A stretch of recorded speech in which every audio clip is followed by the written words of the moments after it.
Menjelang pembebasan bersyarat Antasari Azhar, ada banyak pertanyaan terkait kasus yang melingkupinya. Juga apa yang akan dilakukannya usai bebas nanti.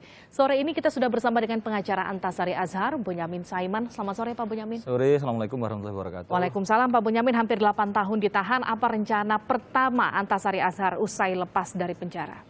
Ya, sebenarnya kalau Pak Antasari Azhar itu ada keinginan yang pertama ingin balas dendam itu adalah terhadap cucunya malah gitu. Artinya sebulan pertama sampai 3 bulan akan momong cucu. Ngurus cucu? Ya, karena dulu tiba-tiba ketika sibuk jaksa dan sibuk KPK itu anak-anak tiba-tiba sudah besar. Terus dari dalam penjara menikah semua. Terus kemudian lahirlah 3 cucu.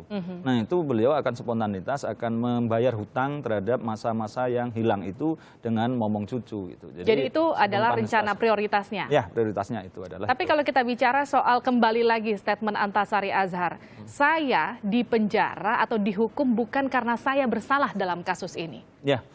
Dalam sistem negara yang maju, dalam menghadapi kasus seperti ini, negara hadir dalam bentuk bahkan melakukan penyelidikan ulang, melakukan penyidikan ulang, bahkan persidangan ulang kalau negara-negara maju. Tapi kita kan belum. Tapi juga kalau kita hanya bertumpu pada keinginan Pak Antasari dan saya membongkar, itu pun sudah kita mulai dengan melaporkan SMS yang disalahgunakan orang. Ada kesaksian palsu, menggugat rumah sakit Mayapada baju korban yang tidak ketemu.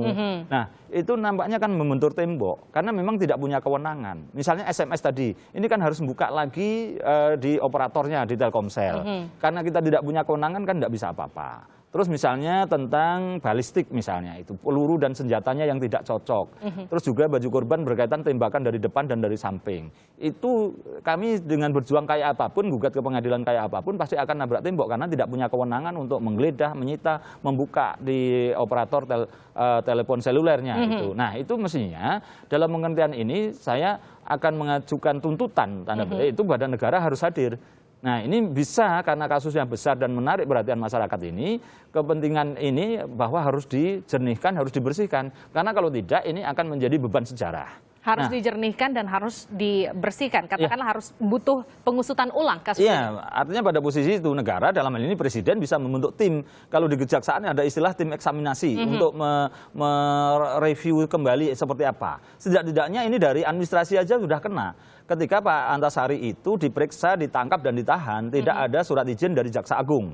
Itu aja sudah maladministrasi, dan kalau itu cacat berarti cacat dakwaan, cacat ini. Nah, itulah yang sebenarnya negara harus hadir ketika itu, dan kami kan juga sudah menggugat ketentuan tentang izin Jaksa Agung untuk jaksa yang sedang menjalankan tugas. Buktinya oleh Mahkamah Konstitusi ditolak. Artinya memang itu harus seorang jaksa yang menjalankan tugas itu harus izin tertulis dari Jaksa Agung.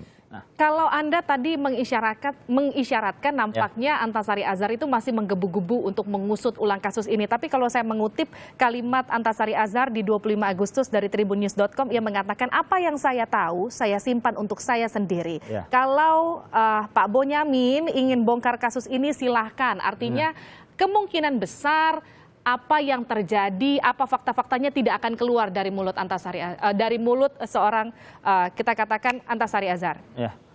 Artinya pada hal itu maka ini tidak bisa kita bebankan, bahkan masyarakat juga mendorong seakan-akan, memprovokasi, memanas-manasi Pak Antasari, ayo dong Pak, dibongkar ya dibongkar, kan begitu kan. Nah pada posisi itu kan Pak Antasari tahu keterbatasan yang dimilikinya. Keterbatasan itulah maka dilempar ke saya misalnya. Keterbatasan bukti, keterbatasan kemudian kemampuan, kewenangan. Terutama kewenangan. Kalau bukti sederhana, bukti yang ada dulu itu sudah bisa diketahui masyarakat banyak, tidak punya kualifikasi. Sedikit, apakah kemudian apa yang membuat Antasari Azhar ini kemudian menyimpan rapat-rapat apa yang ia tahu, karena Andi Samsudin ini mengatakan kasus ini melibatkan orang besar dan orang kuat di negeri ini dan bukan Antasari. Sedikit saja, apakah karena itu? Ya, dalam posisi itu boleh dikatakan iya. Iya? Ya. Oke. Artinya kemungkinan besar ini tidak akan terungkap dari Antasari Azhar, dan tugas Anda didorong oleh Antasari Azhar. Tugas negara juga untuk mengungkap kasus ini sebetulnya seperti apa dan siapa yang mendalanginya.